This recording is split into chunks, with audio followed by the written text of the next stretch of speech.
আসসালামু আলাইকুম সবাইকে ইএসপি ক্লাসে অনেক অনেক স্বাগতম। এটা হচ্ছে ষান্মাসিক সামষ্টিক মূল্যায়ন 2004, বিষয় হচ্ছে 2024। এই 2024-এর বিষয় ইসলাম শিক্ষা আর ক্লাস হচ্ছে নবম শ্রেণী। শিক্ষার্থীদের জন্য নির্দেশনা, এটা হচ্ছে মূল প্রশ্নটা আমি তোমাদেরকে দেখিয়ে দিচ্ছি স্টেপ বাই স্টেপ। একটু পরে এটার উত্তরটাও তোমাদেরকে দিয়ে দিব। তোমরা অবশ্যই চ্যানেলটা সাবস্ক্রাইব করে রাখো। এখানে লেখা আছে, সামাজিক সমস্যা বিশ্লেষণ করে ইসলামের বিধিবিধানের আলোকে সমাধান করি। আমরা দৈনন্দিন জীবনে আমাদের চারপাশে প্রতিনিয়ত বিভিন্ন সমস্যা বা চ্যালেঞ্জগুলো দেখতে পাই।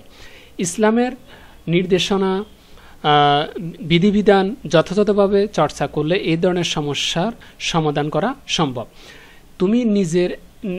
তুমি যে এলাকায় বা অঞ্চলে বসবাস করো সেই এলাকার বিভিন্ন সামাজিক সমস্যার সমাধানে ইসলামের বিধিবিধানগুলো বিশ্লেষণ করবে।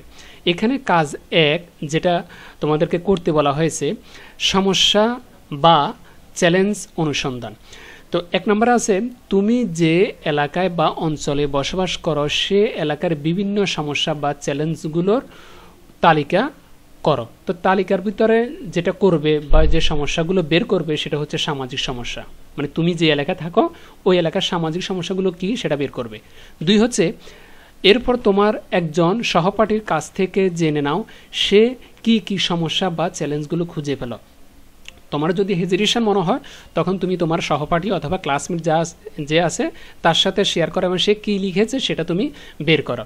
একটা চক আকারে তোমাদের একটা নমুনা দেওয়া হয়েছে, যেমন এখানে যে আমি যা খুঁজে পেলাম, অর্থাৎ তুমি যা খুঁজে পেলে। দ্বিতীয় হচ্ছে, তোমার বন্ধু যা খুঁজে পেল। কাজ 2-এ বলা হয়েছে সমাধানযোগ্য সমস্যা নির্বাচন ও পরিকল্পনার প্রণয়ন। এখানে বলা হয়েছে তোমরা এলাকার বিভিন্ন সামাজিক সমস্যা খুঁজে পেয়েছ। এবার 4 জন সহপাঠী আলোচনা করে কাজ 1-এর তালিকা হতে একটি সমস্যা নির্বাচন করো যে সমস্যাটি সমাধান করা তোমাদের পক্ষে সম্ভব হবে।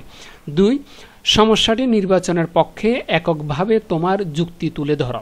অর্থাৎ তুমি এখানে যে সমস্যাটা তুমি খুঁজে পেয়েছ 4 জন সহপাঠী মিলে এটা কি করো, কাজ 1-এর তালিকা থেকে একটা সমস্যা কি করো, নির্বাচন করে সেটা সমাধান করো এবং সেটা তুমি এককভাবে করো যেটা তোমার যুক্তি মোতাবেক তুমি করতে পারবে।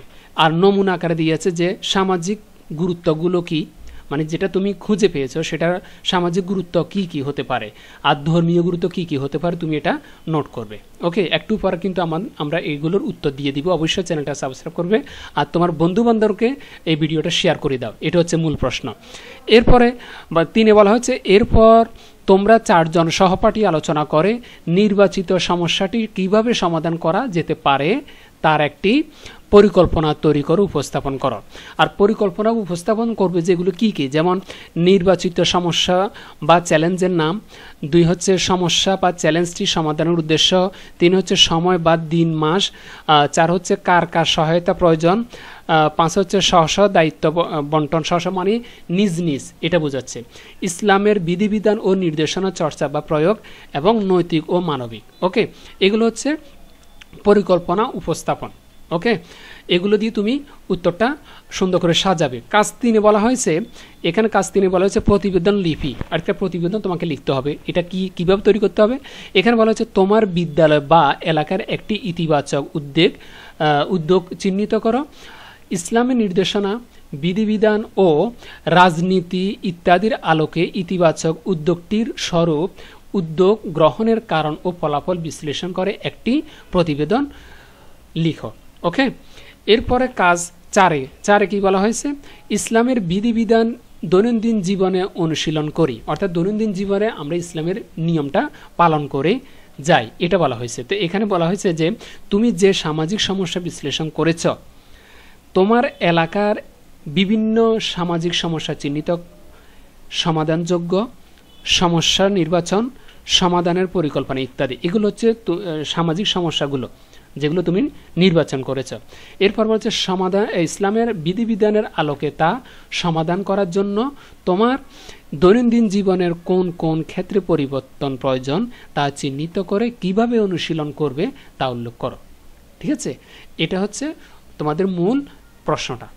এরপরে আমরা একটু পরে প্রত্যেকটা কাজের উত্তরটা দিয়ে দিচ্ছি তোমাদেরকে। অবশ্যই চ্যানেলটা সাবস্ক্রাইব করে রাখো আর তোমার লিঙ্কটা সবার কাছে পৌঁছিয়ে দাও, তোমার ক্লাসমেট যারা আছে সবার কাছে পৌঁছে দাও। আজকে এই পর্যন্তই, একটু পরে তোমাদেরকে উত্তরটা দিয়ে দিচ্ছি। খোদা হাফেজ, আসসালামু আলাইকুম।